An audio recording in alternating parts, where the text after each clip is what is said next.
Les éditions Sixtrid, avec l'aimable autorisation des éditions Flammarion, présentent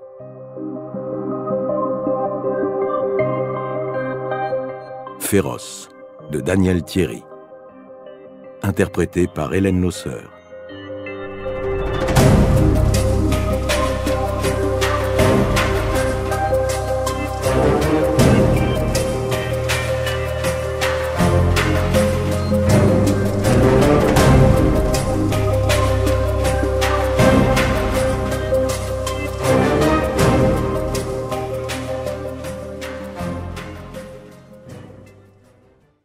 « 25 septembre, mercredi après-midi.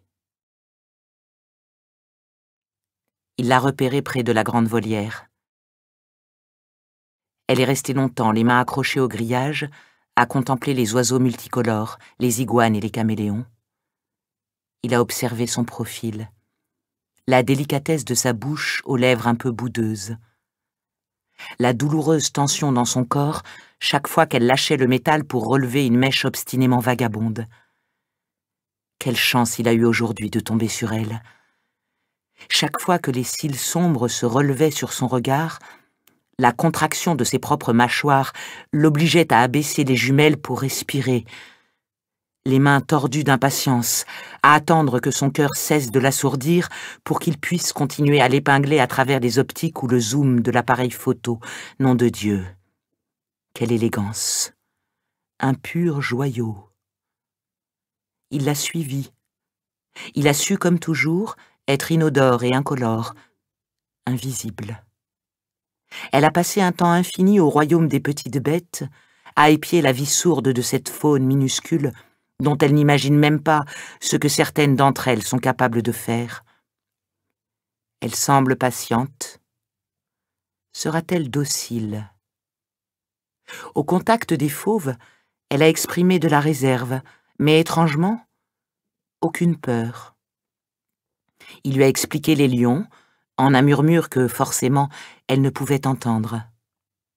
À peine a-t-elle écouté, d'ailleurs, comme s'il n'avait rien à lui apprendre. Il a su tout de suite qu'elle serait différente, qu'elle montrerait de la perfection dans l'exhibition, Dieu soit loué, mais aussi autre chose, qu'il a du mal à cerner et qui l'inquiète un peu. L'heure a tourné, le temps a filé. Bientôt l'ombre va l'engloutir et elle disparaîtra dans une voiture, un train, un bus. Il la perdra à jamais, impossible. Il a poussé le bouton de son talkie-walkie pour le remettre en marche. L'appareil a grésillé, une femme a demandé « C'est qui ?»« C'est moi », a-t-il dit. Et sa voix en surtension était méconnaissable. « Magnus ?»« J'ai la fièvre, mal à la gorge. »« Ah oui, ça s'entend.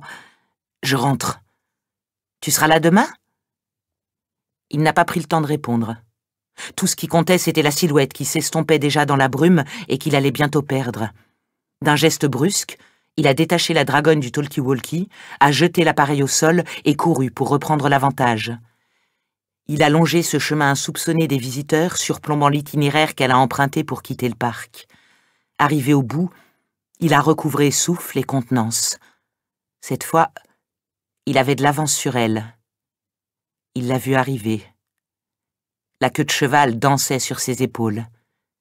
Elle a ri au ciel qui pleurait.